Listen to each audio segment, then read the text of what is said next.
সবচেয়ে কম বয়সী যিনি দেশের রাজপাট সামলেছিলেন। 1984 সাল থেকে 1989 সাল পর্যন্ত দেশের প্রধানমন্ত্রী হিসেবে গুরু দায়িত্ব পালন করেছিলেন। দেশের ষষ্ঠ প্রধানমন্ত্রী ছিলেন তিনি। শিক্ষা ব্যবস্থা থেকে পঞ্চায়েত ব্যবস্থা ইত্যাদি উন্নতিকরণে উনার প্রয়াস ছিল অতি তাৎপর্যপূর্ণ।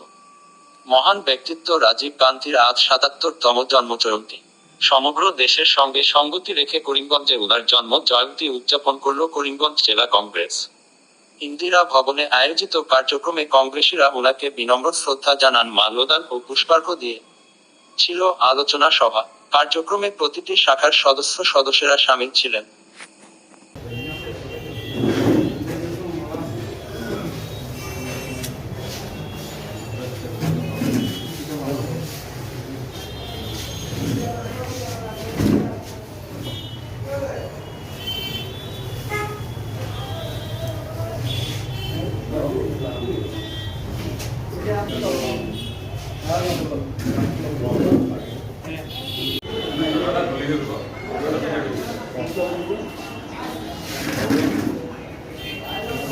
প্রয়াত প্রধানমন্ত্রী রাজীব গান্ধীর ৭৭তম জন্মদিবস।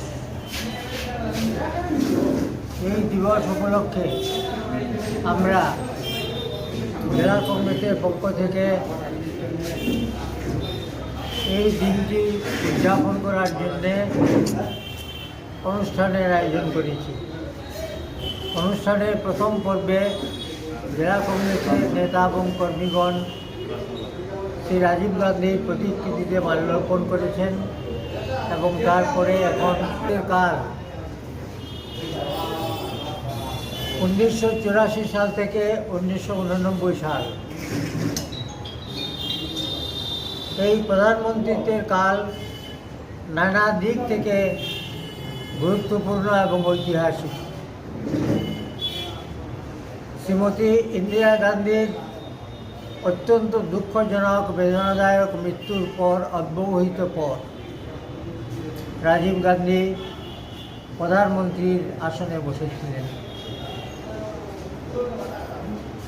রাজীব গান্ধীর রাজনীতিতে আওয়ার কোনো ইচ্ছা ছিল না। সঞ্জয় গান্ধীর মৃত্যুর পর শেষকৃত্য অনুষ্ঠানে যোগদান করেছিলেন রাজীব গান্ধী। তখন গুরুদেব স্বরূপানন্দজি, শঙ্করাচার্য স্বরূপানন্দজি তাদের পরিবারে গিয়েছিলেন। যাওয়ার পরে শঙ্করাচার্যজি রাজীব গান্ধীকে অনুরোধ করেছিলেন যে don't fly N aeroplane anymore, তুমি আর এরোপ্লেনে মুভ করবে না এবং পাইলটের দায়িত্ব তুমি পরিত্যাগ করো এবং জাতির সেবায় আত্মনিয়োগ করো। এরপর 1981 সালে রাজীব গান্ধী প্রথম কংগ্রেসে যোগদান করেন এবং পরবর্তী সময়ে তিনি প্রধানমন্ত্রী হন। শ্রীমতী ইন্দিরা গান্ধীর জীবনে যেমন অনেক সাফল্য এসেছে, ঠিক তেমনিভাবে তার জীবনে ট্র্যাজেডিও এসেছে। রাজীব গান্ধীর জীবনেও,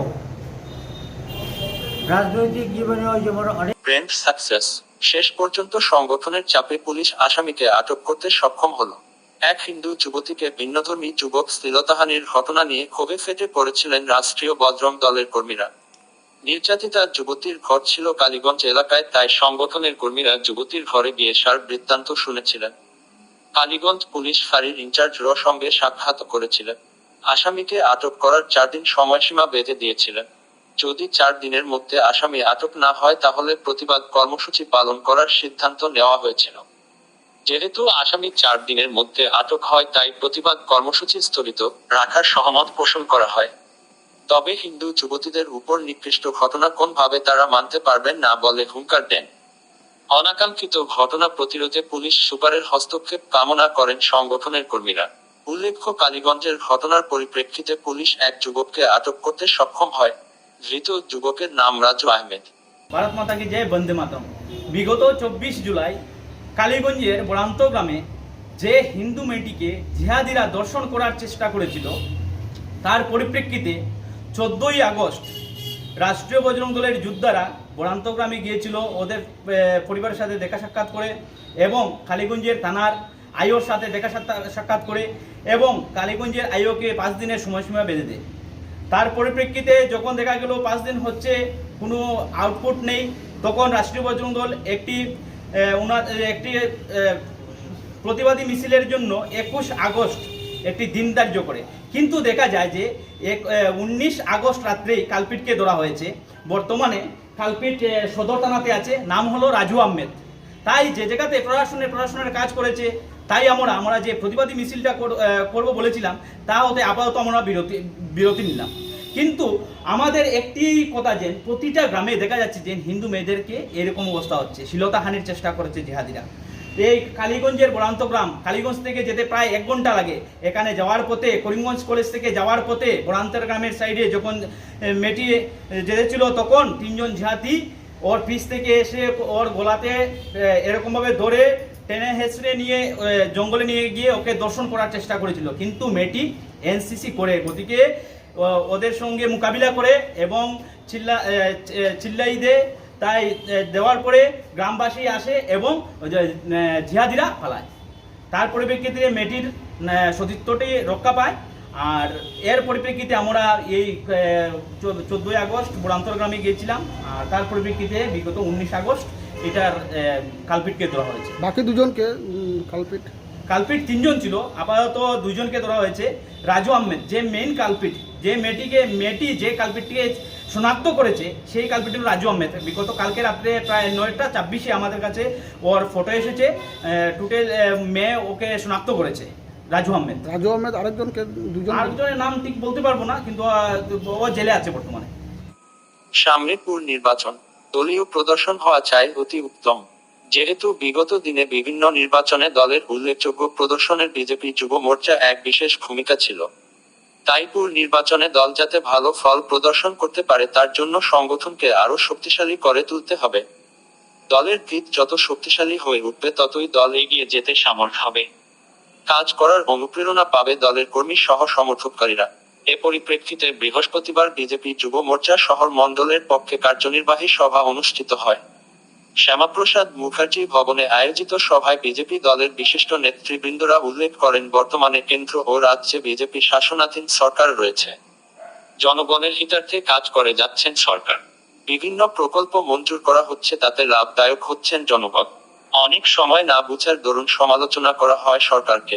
জনগণকে সরকারের জনদরদি প্রকল্প ভালোভাবে বুঝাতে গুরু দায়িত্ব বহন করতে হবে যুব মোর্চা কর্মীদের। ঘরে ঘরে গিয়ে সম্পর্ক স্থাপন করতে হবে। জনগণ সঠিকভাবে অবগত হলে কোন অন্তরায় হয়ে দাঁড়াবে না দলীয় ফল প্রদর্শন। কার্যক্রমে ITC chairman Mission Ranjan Das, BJP জেলা উপ সভাপতি ডাক্তার মানস দাস, রাজ্য কমিটির সদস্য অমরেশ রায়, জেলা যুব মোর্চার সভাপতি অমিত পাল প্রমুখ সামিল ছিলেন।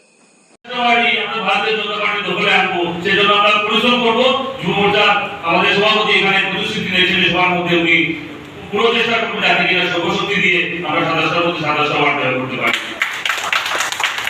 আগামী 2024 নির্বাচন বাবু বলেছেন যে আমরা এভাবে কাজ করতে থাকলে 24 ভালো রেজাল্ট করবো। কিন্তু ঠিক আছে, আমরা কাজ করবো, কিন্তু আরেকটা জিনিস ভাবতে হবে, বসে থাকলে হবে না। যেটা বলেছি 70 বছর পরে মাত্র কয়েক বছর জন্য আমরা পেয়েছি, আগামীতে আমরা বহু শতক আমাদের চালিয়ে দিতে হবে। আর শুধু ভারতবর্ষ দিয়ে নয়, আজকের দিনে আমাদের যে সরকার আর আমাদের যে প্রধানমন্ত্রী, মাননীয় প্রধানমন্ত্রী, উনি আজকে বিশ্ব বরেণ্য নেতা। বিশ্বের মধ্যে অন্যতম একজন ব্যক্তিত্ব, উনি সারা বিশ্বটাকে স্মরণ করে মোদী বলে এবং আমেরিকার কথা চিন্তা করে যে আসে ভারতবর্ষে একজন আছে তাকে, যার সঙ্গে আমাদের শুয়ে কথা বলতে হবে, যে কোনো সিদ্ধান্ত নেওয়ার আগে ওনাকে জিজ্ঞেস করা হয়, সেটাকে মেনটেন করা। ভারতবর্ষকে বিশ্বের মধ্যে অন্যতম জায়গায় যে মেনটেন করে নিয়ে যাওয়া, সেটা সভ্যতা আমাদেরকে নিতে হবে। সেজন্য আমাদের দ্বিধা অক্লান্তভাবে আরো কাজ করতে হবে। বিশ্বাস করি সেই সেবাই সংগঠনের জলজান্ত উদাহরণ যদি বলা যায় তাহলে যুব মোর্চার ছেলেরা পরিশ্রম করে দেখিয়ে দিয়েছে বিগত দিনে কিভাবে সেবাই সংগঠনের কাজ করা যায়। যাই হোক, আমরা কেন কঠিন বললাম, কারণ দেখা যায় যে নির্বাচনের সময় সে সকাল 10টা থেকে শুরু করে রাতে 3-4টা অবধি যুব মোর্চার ছেলেরা হাতে ফ্ল্যাগ নিয়ে তাদের বাস ঢুকিয়ে রাস্তার পাশে পাশে গিয়ে পড়ে ফ্ল্যাগগুলোকে গেঁথে রাখে। আগে ছিল দেওয়ালি করে ব্যাপার, আজকের দিনে নেই, আমরা শুনেছি, ছোটবেলা দেখেছি। কিন্তু সেই যে দিনরাত অক্লান্ত পরিশ্রম, সেই নির্বাচনের সময় হোক কিংবা কোন রাজ্যিক কার্যনির্বাহী সভা হোক, যেটা হয়ে গেছে কিছুদিন আগে, তারগুলো কিন্তু যুব মোর্চার ছেলেরা আবার নিয়ে করেছে। ওরা 1 সেকেন্ডের জন্য পার্টি অফিস ছেড়ে যায়নি, রাত 3-4টা অবধি কাজ করে গেছে। ফ্ল্যাশ বানানো, তাদের কাঠামো লাগানো, সেগুলো পৌঁছে দেওয়া, সেই রাতাবাড়ি, সেই লোকেরা, এগুলো কাজ কিন্তু দায়িত্ব নিয়ে সেটা করেছিল। এই জন্য বলছি যে যুব মোর্চার দায়িত্ব, সেই কাজগুলো কিন্তু খুব কঠিন ব্যাপার, খুবই কঠিন। প্রথম all India president, all India যুব মোর্চার প্রেসিডেন্ট নিয়োগ করেন, অল ইন্ডিয়া যুব মোর্চার প্রেসিডেন্ট, সমস্ত স্টেটের যুব মোর্চার প্রেসিডেন্টের নিয়োগ করে গভর্নমেন্টে। আর স্টেটের যুব মোর্চার প্রেসিডেন্ট জেলা স্তরে সব জেলা যুব মোর্চার সভাপতিদের নিয়োগ করেন। আর জেলা যুব মোর্চার সভাপতি সমস্ত মন্ডলের যুব মোর্চার সভাপতির নাম ঘোষণা করেন, নিয়োগ করেন। কিন্তু লেখা আছে with concurrence of state. All India president স্টেটের প্রেসিডেন্ট নিয়োগ করবেন, স্টেটের যিনি বিজেপি সভাপতি তার সঙ্গে আলোচনা করবেন বা তার প্যানেল থেকে নিয়োগ করবেন। একইভাবে স্টেট প্রেসিডেন্ট জেলা সভাপতিকে নিয়োগ করবেন, ডিস্ট্রিক্ট মন্ডল ভিত্তিক মোর্চা নিয়োগ করবেন। অভিভাবকদের সচেতন করে তুলতে এক বিশেষ সভা। যেহেতু ডায়রিয়ার কারণে শিশুরা মৃত্যুর কবলে পড়েন, পাশাপাশি কষ্ট পায় কৃমির কারণে, তাই রোগ প্রতিরোধে বিভাগীয় পক্ষে বিশেষ সভা। ডায়রিয়া নিয়ন্ত্রণে ORS এর সঙ্গে জিঙ্ক ট্যাবলেট তথা কৃমি রোগ প্রতিরোধে আলবেন্ডাজল ট্যাবলেট খাওয়ানোর পরামর্শ দেন চিকিৎসকরা। ORS 2 বছর থেকে 5 বছর বয়সী শিশুদের খাওয়ানো তথা 5 বছর থেকে 10 বছর বয়সী শিশুদের কৃমির ট্যাবলেট খাওয়ানোর পরামর্শ দেওয়া হয়। কার্যক্রমে জেলা স্বাস্থ্য বিভাগের যুগ্ম সঞ্চালক অনুপ কুমার দৈত্যারী, হাসপাতাল সুপার অরুণাভ চৌধুরী, পুষ্টি বিষয়ক পরামর্শদাতা ডাক্তার কে বাহারুল ইসলাম, DBM হানিফ মোহাম্মদ, INM মন্টি দেবনাথ, আশাকর্মী শানকল রায়, সোমা দাস, অনিতা দাস প্রমুখ উপস্থিত ছিলেন। মহামারীর পরিস্থিতিতে নিতান্ত যারা দিন আনে দিন খায়, ওদের যা অবস্থা, ওদের পাশে যদি একটু থাকে এই যে সর্বধর্ম সমন্বয় সভা, কিংবা আজকে আমরা এখানে এসে সভা, কিন্তু এটা সমিতি, যে সমিতি মানুষের সেবায় নিযুক্ত। ওরা ভাবছে যে যদি সাধারণ মানুষের জন্য কিছু একটা করে, তো ওটার মধ্যে একটা প্রয়াসটা সফল হবে। আমি ওদের এই যে প্রয়াসের জন্য আমি ওনাদের সাধুবাদ জানাই। এবং উনি বলেছেন সদস্য এসব কিছু না, কারণ আমরা নানান জায়গাতে যাই, শুধু একটা জায়গায়, সব জায়গাতেই আছি। কোন সময় হয়তো সুবিধায় থাকতে পারি, কোন সময় হয়তো থাকতে পারি না, কিন্তু ওদের পাশে আমরা মানসিক ভাবে সর্বতভাবে জড়িত। এই যে সর্বধর্ম সমন্বয় সভার আজকের যে সভাটা, আমি 3টা জায়গা ঘুরে এখানে এসে পৌঁছেছি। আমি প্রথমে বুঝতে পারিনি, দেখি না পারদর্শিতা, ন্যায়পরতা, মিতাচার, সহিষ্ণুতা 4 ধাপ অবলম্বন করে রাজপাট চালিয়েছিলেন অসম সরকার। জনগণের হিতসাধন সরকারের মুখ্য উদ্দেশ্য ছিল, তাই ব্যর্থতায় পর্যবসিত না হয়ে উঁকি মারল সাফল্য। রাজ্যের মুখ্যমন্ত্রীর দূরদৃষ্টি ও ইতিবাচক কর্মকাণ্ডের জন্য জনগণ সন্তোষ ব্যক্ত করছেন। সবাই মুখ্যমন্ত্রীর জয় গান গাইছেন। অসম সরকারের 100 দিন পূর্ণ হওয়ায় অত্যন্ত উল্লসিত বিজেপি কর্মীরা। এ পরিপ্রেক্ষিতে জেলা প্রশাসনের পক্ষে এক বিশেষ সভা অনুষ্ঠিত হয়। জেলাশাসকের কনফারেন্স হলে আয়োজিত বিশেষ সভায় রাজ্যের মুখ্যমন্ত্রীর ইতিবাচক পদক্ষেপের কথা তুলে ধরেন অধিকাংশরা। বিশেষ করে ড্রাগস উদ্ধার, গরু চুরি বা গরু পাচার রোধ, বেদখল অপচেষ্টাকারীদের বিরুদ্ধে করা পদক্ষেপ সরকারের 3টি প্রয়াস সবার প্রশংসিত হয়েছে। সভায় DDC Bikram Dev Sharma, police super Padmanabh Barua, BJP দলের বিশিষ্টজনেরা সহ অন্যান্যরা উপস্থিত ছিলেন। AIDC চেয়ারম্যান মিশন রঞ্জন দাস সাংবাদিকের কাছে এভাবে মনের কথা ব্যক্ত করেন। The government is completing 100 days today, that is on the 20th August, and and to bring to light the developmental activities that have taken place during these 100 days. I am going to read out this booklet which has been prepared by the government and which will be circulated amongst you all. So during this citizen come test me, we are going to upload this booklet also. I am just going to read out the salient features. Dealing COVID-19 with a human touch. In line with Adharaniya Prime Minister Narendra Modi's advisory for adopting a more human approach while tackling COVID pandemic, the state government resorted to target restrictions instead of complete lockdowns. The government also took adequate care of the poor and downtrodden by providing monetary assistance of rupees 2,000 to each of the families living in a micro containment zone. Number 2, number of COVID cases reduced from 6,258 on 7th of May to 741 cases on 17th August 2021, along with positivity rate declining from 9.13% to 0.73% within the same period. A total of 1.48 lakhs doses of vaccines with 1.22 crores first dose and 25.89 lakh second dose were administered. In the last 10 days, approximately 2.44 lakh vaccines per day have taken place. In the past 3 months, number of ICU beds in medical college hospitals have been increased from 793 to 1,308, while these have been increased from 145 to 232 in district hospitals. Support to families of COVID victims. Chief Minister's Shishu Seva Scheme for orphans who lost their parents. Financial assistance of rupees 3,500 per month is provided to each child, along with a laptop and a fixed deposit of 7.81 lakhs to be handed over on attaining 24 years of age. So far, 8 such children have been identified. Chief Minister's Widow Support Scheme, one-time financial assistance of rupees 2.5 lakhs is provided to those who have lost their husbands to COVID.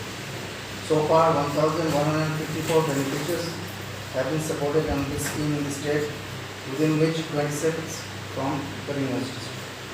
Prarthana Scheme, the government has decided to provide rupees 1 lakh each to the next of kin of deceased COVID patients. More than 4,000 families will be benefited. Since May 2021, 1,115 cases have been registered and 1,912 persons have been arrested. Drugs of estimated street value of rupees 190.21 crore were seized during this period. To create mass awareness as well as to prevent pilferage of seized drugs, large-scale destruction of seized drugs was carried out on 17th and 18th July in Karbiandong, Golaghat, Nagaon and Kottayam districts. A total of 1,115 cases were registered with arrest of 1,912 cases. For the first time, a state-level conference with all officers in charge of police stations was held to resolve issues and discuss steps being taken to provide sufficient source funds to gather intelligence and leniency amount along with the bill. Intensive anti-insurgency operations have Give that to the Rohan sir.